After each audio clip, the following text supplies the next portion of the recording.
Hey, it's Mark Coleman from Paul's Photo and the Creative Photo Academy. It's day 12 of our Be Creative Challenge. And we're out here on my front porch. We're photographing an Easter lily in the shade.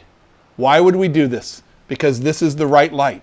You don't want the bright sunshine. You want the shade. You want the soft light so we can get detail in the textures and the shadows. You'll find that if you photograph a lily, it's a tough nut to crack. It's a tough item to photograph, and this is the right light. Before we get to the picture, I want to show you my t-shirt.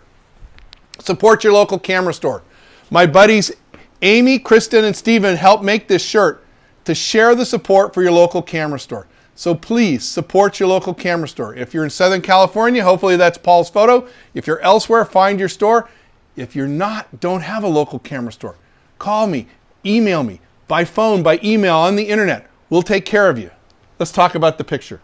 So I've got tripod, Nikon Z7 with the 70-200 lens. So I like the 70-200 for this because it gives a nice foreshortening and it gives a nice compression.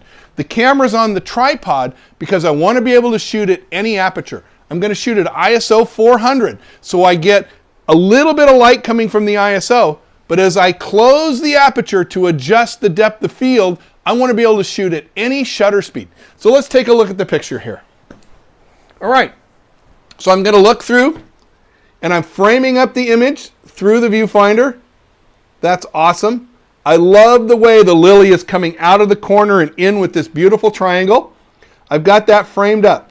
I'm setting the aperture at 2.8, wide open. That's going to give me a very narrow focus, a very isolated focus on the lily.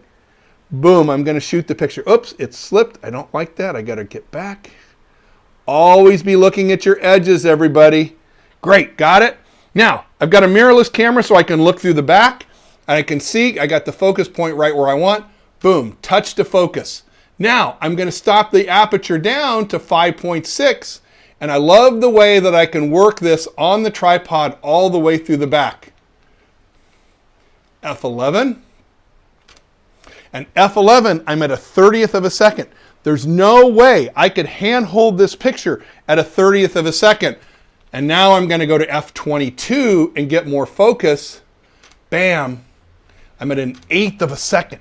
Wow, that's a long exposure. So I do a couple at F22 to make sure I get the focus right and I make sure that there's no movement. So now I'm going to swing around to the left. I have to adjust the tripod, right? Because I want to change the angle here on my lily, right? So there. I can now switch to portrait. No, I don't like the portrait. I'm going to keep it back in landscape. And now I can adjust right there, making sure the focus is right on the yellow point in the lily. One of the advantages using a full frame digital camera is I have all of this capability. Now look, here comes the wind. We have to wait a little bit. I'm again going to open the aperture to 2.8 to get a very narrow focus. There we go, boom. See how the wind settled a little bit right there? F5.6, boom.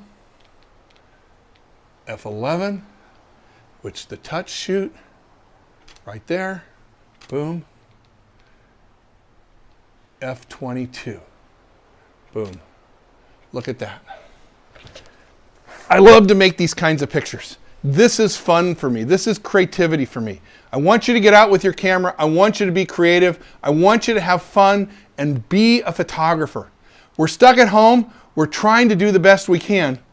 Use the camera as your tool to tell your story, to see what you see, to share with your family and friends. And when you get a good one, let's post it. Let's share it. So remember, hashtag Paul's Photo, hashtag Creative Photo Academy, and hashtag We're All Together. Because we're all together, we're human beings, we're going to survive, we're going to beat this thing, and we're going to come out better people and making amazing pictures together.